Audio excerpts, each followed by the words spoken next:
ಸಿಕ್ಕಂತ ಬಂದಲ್ಲವ, ಏನ್ ಕೆಲ್ಸ ಇತ್ತು? ಯಾಕ ಇಲ್ಲಪ್ಪ? ಅಯ್ಯೋ ಇದ್ರ ಬಕ್ಕ ಬಾರ್ಲೆ ಬಡಿ ಯಪ್ಪ. ಇವ ಇಲ್ಲಿ ಯಾಕದನ? ಇವ ಸರಿ ಇಲ್ಲ, ಮೊದಲು ಕಳಿಸಿವನ್ನ.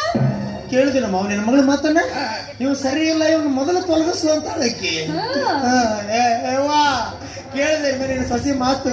ಈ ಮಾತು ಕೇಳಿ ನಾ ಇರ್ತೀನಿ, ನೀ ಸಾಯಿ ಮಾವ. ನಾ ಸಾಯ್ಬೇಕ? ಆತ್ ತಗೋರಪ್ಪ. ಹೊಲ್ದಾಗ ಹತ್ತಿ ಹೊಡಿ ಎಣ್ಣೆ ಇಟ್ಟಿವ, ಅದು ನಾನು ಕುಡಿ, ನಾ ಸಾಯ್ತೀನಿ. ಯಾಕವಾ ಮಗಳ, ನನ್ನ ಹಳೆಯಾಗ ಒಟ್ಟ ಮರ್ಯಾದೆನ ಕೊಡವಲ್ಲಿ ಅಂತಲ್ಲ? ನನ್ನ ಹಳೆಯಾಗ ಯಾಕೆ ಮರ್ಯಾದೆ ಕೊಡವಲ್ಲಿ? ಏನೋ ಅಂದ್ಯಪ್ಪ. ನೀ ಕಿವುಡಿದ್ದು ಹೋದ ವರ್ಷ ಇರ್ತದ, ಈ ವರ್ಷ ಅಲ್ಲ. ನೀನು ಕಿವಿ ಕೇಳ್ತಾವ, ಮಾತಾಡ ಸುಮ್ಮ. ಯಪ್ಪ ನೀ ಮನೆಯಾಗ ಇದ್ದಕ್ಕೆ ನನಗ ಲೇ ಸಕ್ಕೆ ಬಾರ್ಲಿ ಅಂತನ. ನಾನು ಯಾಕ್ರಿ ಮಾವನ ಕರೆದ್ರಿ? ಹಳೆ ದೇವ್ರು ನೋಡು ನೋಡು, ಇನ್ನ ಮದುವಿನಾಗಿಲ್ಲ ಮಾಡ್ಕೊಳ್ಳೋ ಗಂಡಗ ರೀ ಮರ್ಯಾದೆ ಕೊಟ್ಟು ಮಾತಾಡ್ತಾರೆ. ಬಾಬಾರ ಯಾಕೆ ಕರೆದ್ರಿ?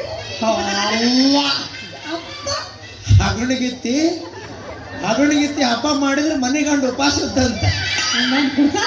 ಆಕೆ ಎಲ್ಲ ಉಲ್ಟರ್ ಹೇಳಕತ್ತಾಳ. ನೀ ಮುಂದಿದ್ದಾಗ ಅಷ್ಟ ಹಿಂಗ ನಮ್ಮ ವ್ಯವಸ್ಥೆನೆ ಬೇರೆ ಇರ್ತತಿ. ಕುರ್ಚಿ ಮೇಲೆ ಆಕೆ ಕುಂತಿರ್ತಾಳ, ನಾ ಆಕೆ ಮುಂದೆ ಕೈ ಕಟ್ಕೊಂಡು ನಿಂದಿರ್ಬೇಕು, ಕೇಳ್ಬೇಕು ಆಕೆಗೆ. ಸುಕನ್ಯವ್ರಿ ನಿಮ್ಗೆ ಚಾ ಮಾಡಿ ಕೊಡ್ಲಿ, ಶುಂಠಿ ಕಷಾಯ ಮಾಡಿ ಕೊಡ್ಲಿ ಅಂತ ಕೇಳ್ಬೇಕಾ? ಆಕೆ ಬಂದಾಕಿನ ಹೇಳಿದಿಲ್ಲ ಎಲ್ಲ ಹೇಳ್ಬೇಕನ, ತಗೊಂಬಾ ಮಾಡ್ತಾಳ. ಎಷ್ಟು ತ್ರಾಸ